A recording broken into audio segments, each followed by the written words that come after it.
Hello everybody, this is Ronar, and today we will be over-explaining Long War strategic gameplay. For those of you new to my content, I'm a guy that plays way too much XCOM. Way too much. Most of my time is spent streaming the Long War mod on Twitch, and after years of playing, I've finally decided to create YouTube videos to explain all of the mechanics of this amazing mod. This Overexplained will cover both Long War 2 as well as Long War the Chosen, so don't worry if you have one or the other. Today we will be looking at the basics of the strategic planning layers, starting with Advent activity. So, looking over here, you will see an Advent Strength. That's what the S tier stands for. Now, Strength is like the number of legions. That's how the game describes it, the legions of Advent in the region. So this area over here has 3 strength, so that's like 3 legions. This one over here has 3, this place over here has 2. And generally 2 and 3 strength is considered good to give you guys some perspective. I think some perspective and meaning to these numbers is a lot better than just telling you guys, oh yeah, this place has 2 strength, this place has 3 strength, this place has 8 strength. Like, it's hard to really identify what that means. So generally what strength does is it will affect the difficulty of the missions. So if we look over here, this mission that spawned over here is currently very light because this place is a 3 strength region. Now, let me go get another mission really quick just to show you guys what happens if we have, I should really be putting that place on intel. But if you look over here, this place is also very light. This place is a 3 strength region. Let me switch every place over to intel so you guys can... Well, we'll scan over here too. So over here, let's there we go, we'll probably find the mission there.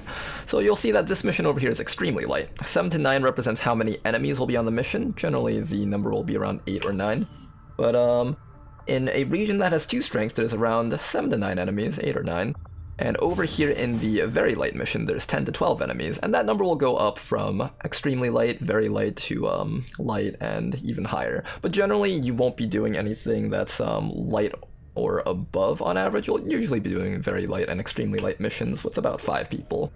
That's to give you guys some perspective as to how this number affects the region. So, how do these numbers change? Well, there is another number over here called Vigilance. Now, unless you're playing Long War the Chosen, or if you have a mod installed for Long War 2, you cannot actually see the Vigilance number, but I think in Long War the Chosen I don't have a mod installed for this. I think they display this to you naturally.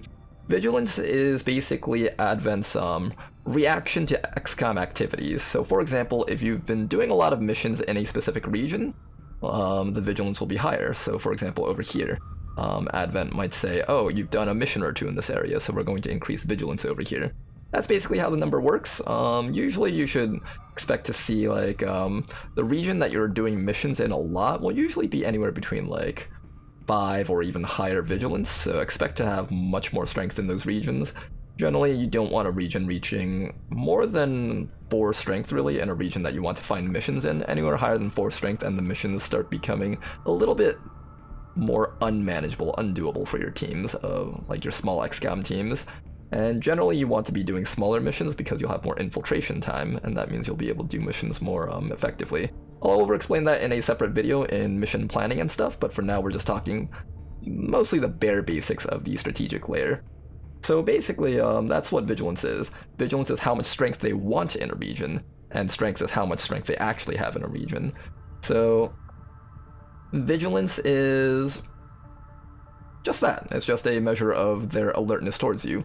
The F2 that you see here is more like Alien's version of research. So as the force level increases, they'll start deploying stronger units. Things like Vipers will come out a different type of force level, Stun Lancers will eventually come out, Mutons, Mechs, Sectopods, things of that nature. Those all update with the force level, as well as like Advent Mark II units, Advent Mark III units. You'll eventually see things like Advent Vanguard, Advent Shock Troopers, Advent Commandos. Those really tough type of enemies. Those come at like force level, some really high force level. But the most important thing is, this is just research. You can't really interact with force level as opposed to how Vigilance and Strength is something you can interact with. Force level is something that just naturally progresses. And how it increases is that the aliens will actually launch a mission, usually in a region that you don't occupy, so you never see this, but they have to launch a UFO mission where they land a UFO, and if you intercept that UFO, technically you can stop force level from increasing, but that requires you to be extremely lucky. You have to like... They have to start the force level mission, and then you decide to contact that region, and then after you finish contacting that region, you have to actually detect that mission, and then you have to stop it. So yeah, and Advent moves around strength in the form of missions, actually. So everything that Advent does is based off of missions. Everything in Long War, which is the best part about Long War, is tied to a game mechanic. You can interact with almost everything. Even the things that you're not supposed to interact with, there is a method to interact with it.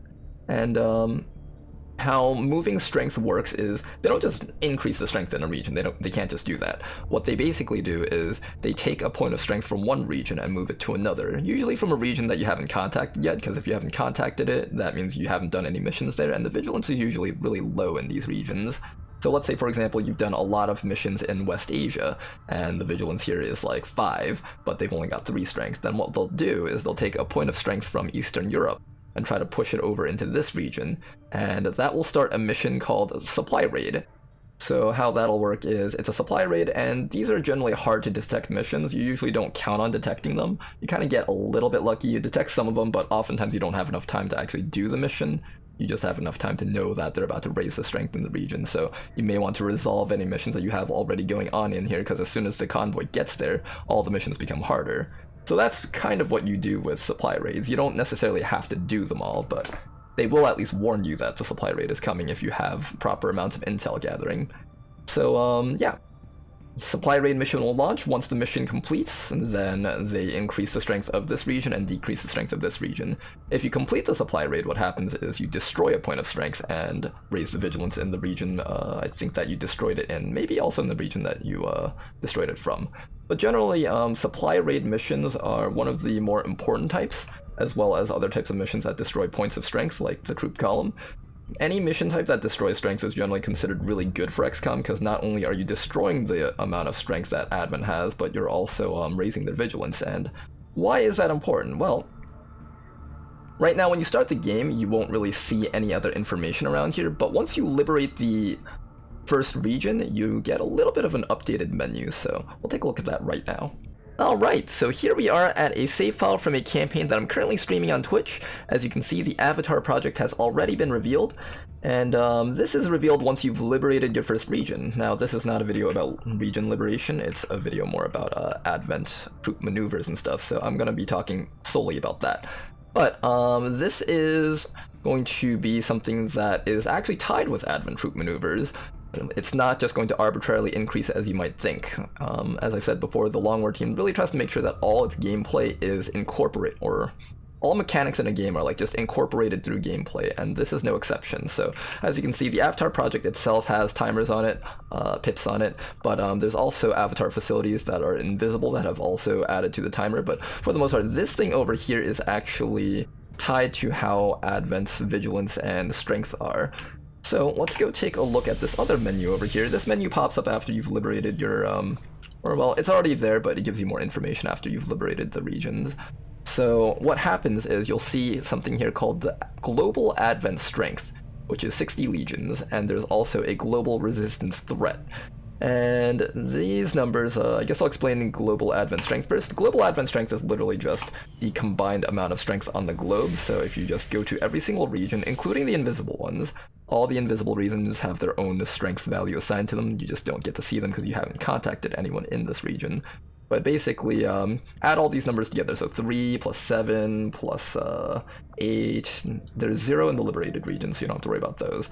But you add those all together, there should be 60 total along the entire map, which is actually quite a bit. Like, damn, Advent's been hard at work in the regions that I haven't noticed yet. But the other value is global resistance threat level, and that's not really a numerical value, but it can be found out. So if you take the vigilance of every single region, there's 0 vigilance in the liberated regions, which is one of those things that kind of doesn't make sense because you should have a lot more vigilance because of the liberated regions. But if you take the vigilance of all the regions, including the hidden ones, and you add them all together, you will get a value called the net global vigilance. I think that's how they refer to it in the code. And how does this interact with each other? Well, the net global vigilance is basically going to be affecting this value over here. So global resistance threat low means that the net global vigilance is a very low number. I don't exactly remember the exact numbers, but you only start affecting the Avatar project once you've reached a value of elevated. once you've reached the value of elevated, the avatar project progress slowed by 0% will actually start to go up slowly. I believe it goes up by about 10 hours for each point of net global vigilance above the elevated threshold. I don't exactly remember the exact details, but it's not a detail that you have to know to beat the game, so I won't go too much into it. But for the most part, just know that that's how this value is derived from what these words say. So basically, at elevated, you know you're starting to make some sort of impact. Now, on higher difficulties, for the most part, you might even go through the entire campaign at low, because Advent just kind of throws reinforcements onto the globe over and over, and you just can't really keep up. They also have a different activity, so people on my stream have asked me, so Ronar, what happens if Advent doesn't have enough global strength to meet the amount of vigilance required? Well, what they'll do is they'll do a mission called off-world reinforcements. So not only does Advent have strengths on the planet, they have manufacturing facilities for manufacturing Advent soldiers and stuff, but they also have some from space. They're aliens after all, and they have their own homeworld. So how that works is they'll start a mission called Off-World Reinforcements, and you have to detect it. It's going to be just like a, I don't have any missions available right now. That's what a supply raid looks like, if you guys are wondering. It would look like this, and it would give you your time to do it, and some other stuff. But the Off-World Reinforcements will look like a hack mission at first. So basically what'll happen is a simple hack mission will spawn, except it'll have really bad times. It'll only give you like intel and that's it, and you'll generally kind of pass over it if you're a new player to the series, because you won't really realize that it's a UFO mission, although a veteran of the game would realize that's a UFO mission. In Long War II, the mission is actually going to look exactly the same as a Liberation 1 mission. It'll give you intel but no intel package, and it'll just be labeled Find a Lead. If you see that with a low amount of time, especially in a region where you've already done the Liberation mission, then you know that a UFO is coming, and you can either brace for its arrival or you can try to do it. Generally, it gives you such low time that you can't really do the mission. You can only really try to stealth it, and you'll likely fail, but you can try though. And if you unlock that mission, then you get the UFO. You get the access to the location of where the aliens are landing their UFO. And if you take out the UFO, then basically you stop that entire point of strength from landing. Now, usually off-world reinforcement missions don't just give 1 point of strength, they sometimes can give like 2 points of strength, and sometimes they can even give a point of strength to the surrounding regions. So maybe sometimes you're just minding your own business, and suddenly out of nowhere the strength in your region rises, and you didn't even see a supply raid come over here. Then generally that's because they did a super off-world reinforcement mission in a neighboring region. Generally, you're not meant to stop all these things. It might seem unfair, but that's just how it is, right? When there's super high-tech aliens from a different planet invading your world, you're generally gonna be in a outgunned situation. So now that you have an understanding of how most of the mechanics on the strategic map actually works, how are you supposed to interact with it all as a player? Well, generally you're going to try to liberate a region. So when you liberate a region, 5 points of strength in that region are just destroyed, with the remaining dispersed around to the nearby areas. It is the quickest way to raise vigilance as well as destroy strength on the map, and it'll also allow you to actually do missions. So I guess now's a good time to talk about missions. Advent will be constantly running missions in the background in these regions, even though you haven't detected it yet. The missions are running, and generally if the strength is really high, you'd keep your guys in hiding so you don't get murdered by Advent. They'll retaliate and stuff on you. But if you're not hiding, what you'll do is you'll switch everyone over to intel. And when you switch everyone over to intel, your rebels will not only gather the intel stat or resource, but they'll also start detecting missions. And once they've detected missions, you'll be able to do them. And generally doing missions will increase vigilance. Increasing vigilance is a good thing because that allows you to raise the resistance threat level, and that'll cause them to take their attention away from the Avatar project, even if just by a little bit. Also, it's mainly used to progress the story. You use missions to get resources to progress the tech of your units, make your units stronger, things of that nature. You get EXP and everything. So for the most part, when people ask me how I can tell whether or not a campaign is dying, I generally say if you can continue to do missions, your campaign is fine.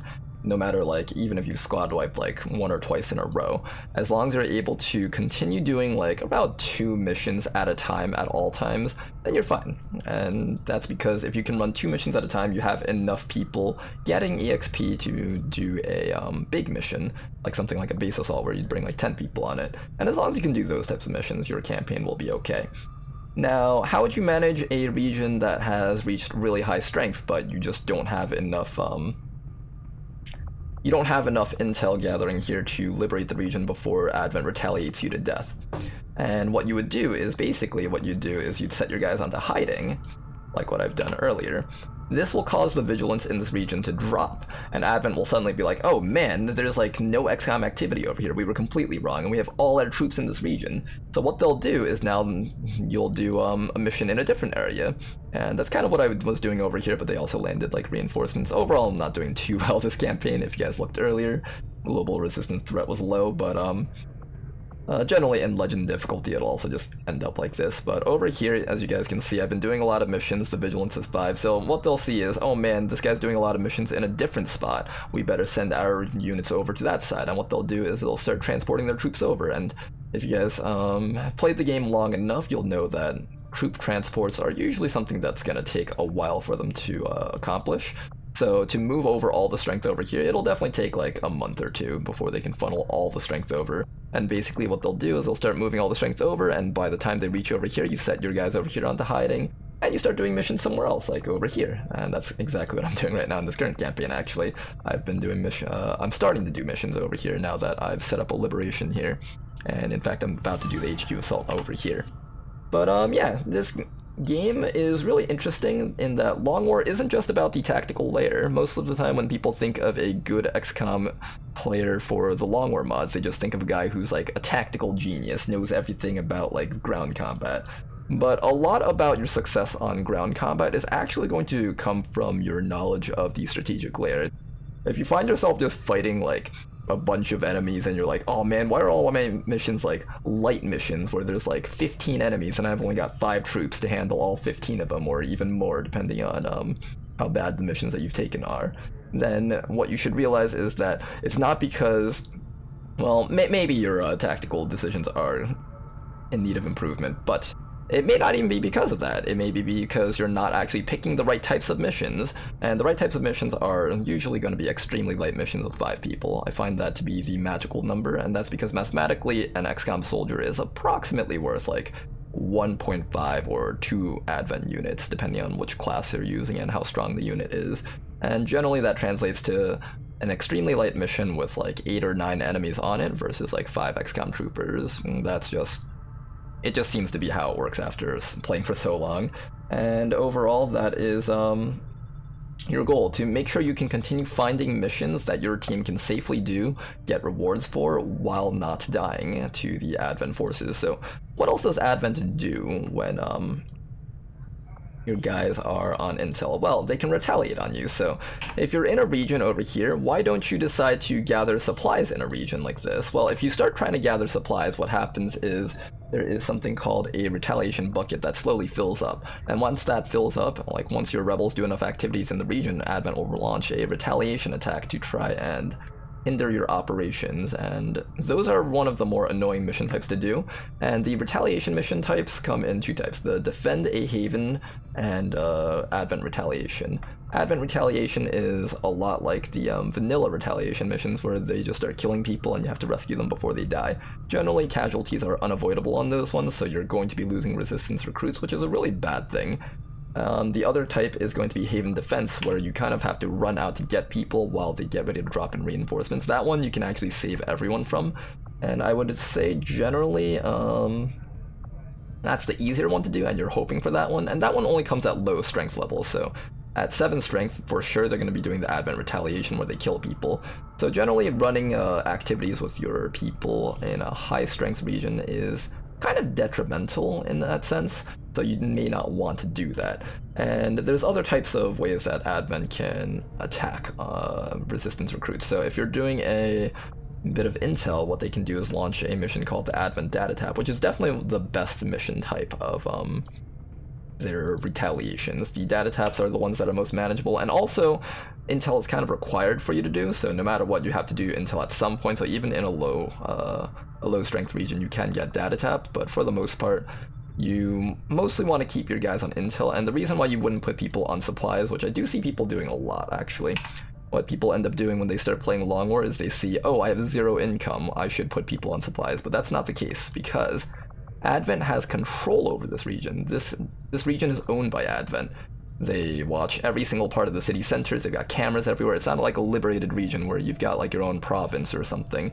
They're just going to go in there and stop you if you try doing this. So if you run supplies, I expect about once or twice every month to have your supply convoy raided by Advent in a type of mission where they drop in reinforcements, and it's very likely that your resistance recruits might suffer some casualties on that type of mission. And the other types of things that you can do is also recruit. So you can recruit more. This will slowly fill up a bucket where each tick you have a percentage chance of getting a new recruit. And I believe the percentage chance goes up higher as you scan longer. But generally this type of activity is only used if you don't have enough people in this region to find a mission, because there's a mission that actually gives you recruits. So if you have like 5 or higher people, I would recommend just keeping your guys on intel actually. But yeah, that should explain your activities. So generally you're only going to really be doing supplies once you've liberated the region. If the region strength is too high, you want to be in hiding, and if the region is low enough strength, you want to be on intel. And it's basically just a game of cat and mouse, where Advent's trying to catch you and you're kind of just running around the map, just making their lives hard, giving them a hard time. And I find that the easiest way to lose the early game, besides just squad wiping like 2 or 3 times in a row, is actually not contacting enough regions. If you've only contacted like 2 or 3 regions, what ends up happening is Advent eventually just kind of raises the strength in the regions that you're in so high, and without more alternative options, you kind of just spiral into death, because suddenly you can't do missions in the region that you're trapped in. Every time you try to do a mission, the strength is too high, your people start dying, and or they get injured even if you succeed, and then suddenly it's like your good soldiers are injured, so you have to send bad soldiers on tough missions, and generally bad soldiers on tough missions just gets you killed. So that's kind of like what I see the most early game spiral of deaths to look like. And generally it is very hard to contact other regions, especially on Legend difficulty. The costs are incredibly high to contact a region away from a place that doesn't have a network tower.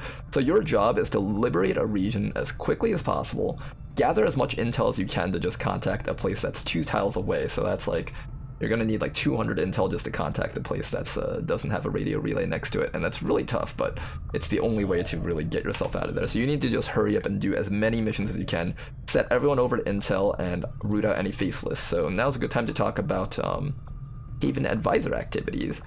So these guys over here can actually end up being faceless. What will happen is there's a small percentage chance, I think it's like around 15%, I don't know the exact value, but there's a chance that each person that you rescue from a mission or a recruit that you get from recruiting has a chance of being a faceless.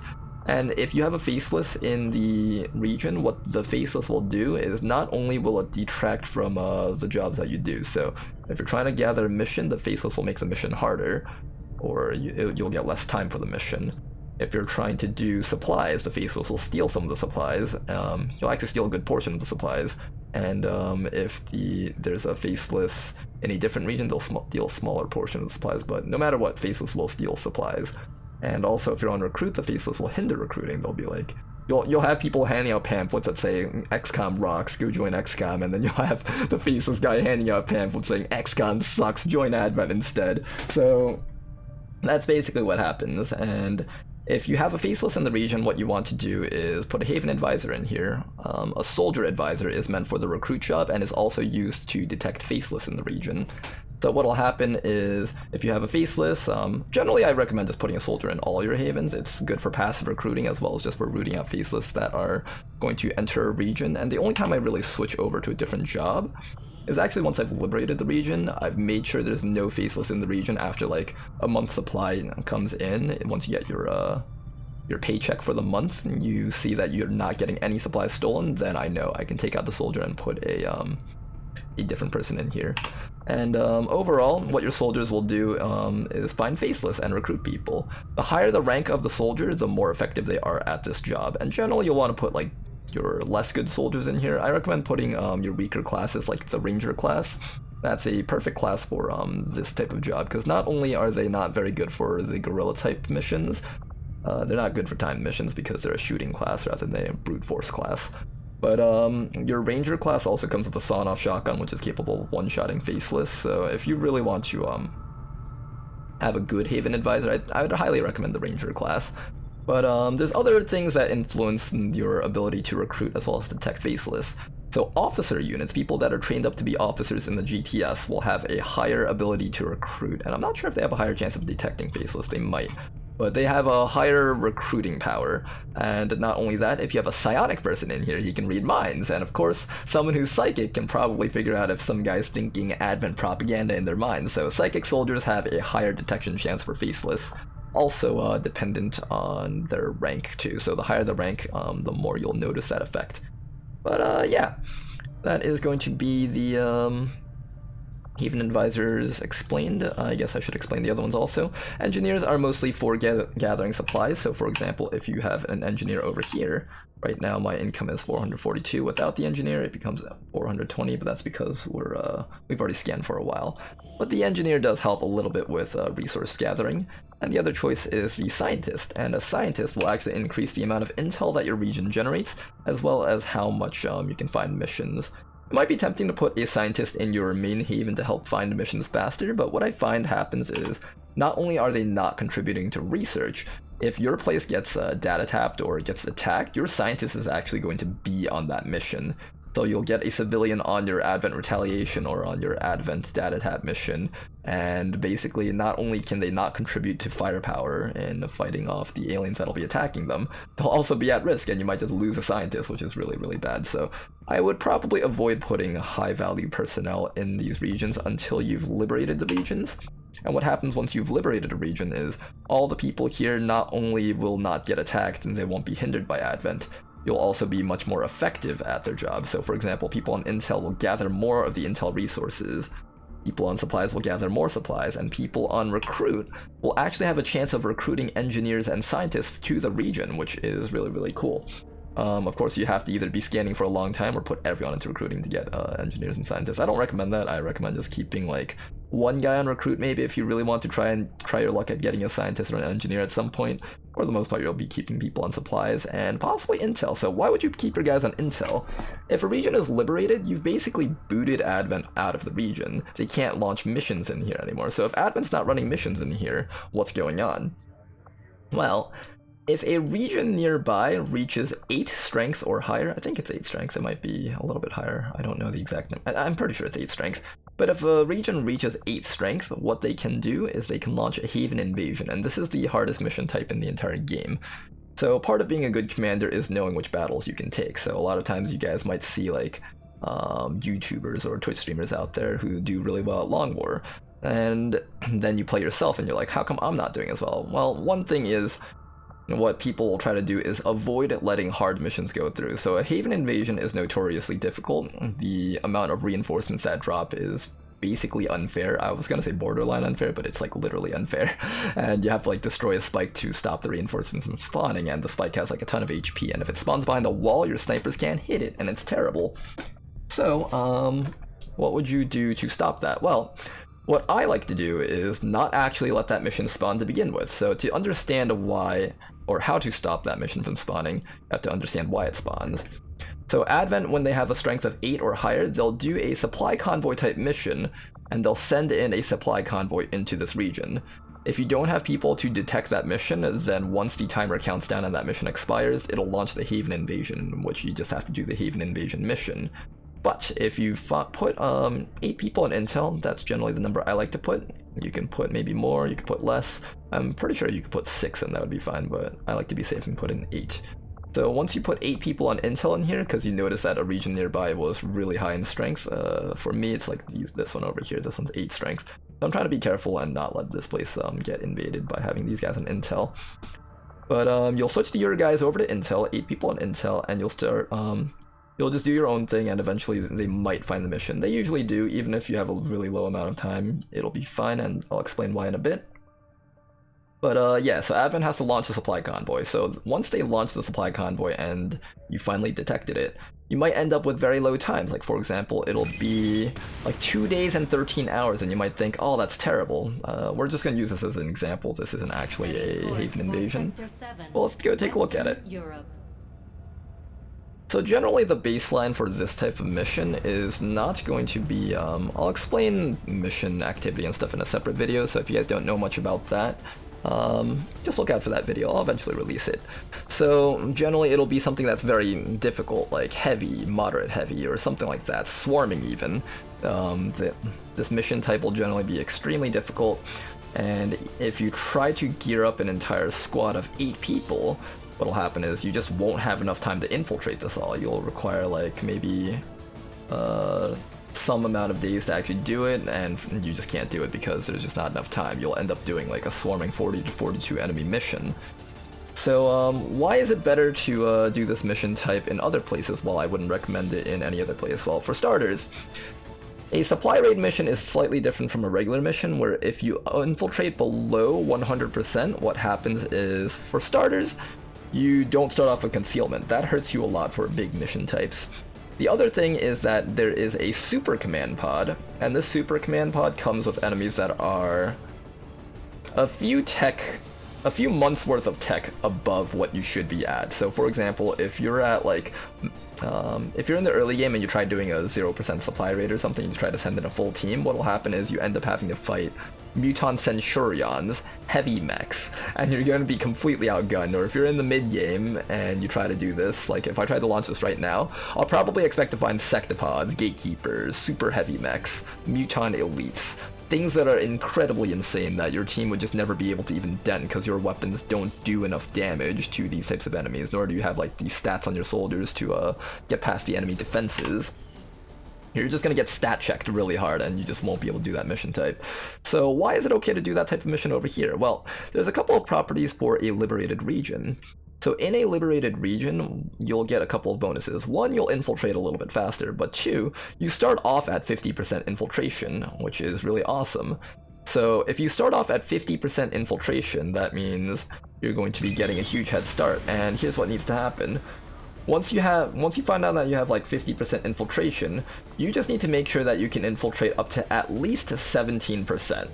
If you can infiltrate up to 17%, then 17% plus 50% is like 67% infiltration.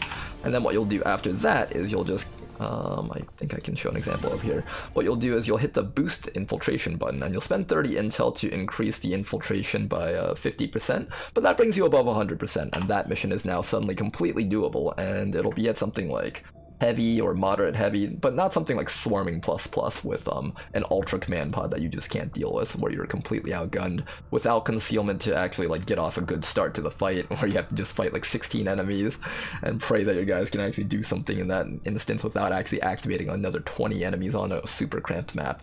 So generally, that's what I do with my liberated regions, and yeah. Hopefully this Overexplained was good for you guys.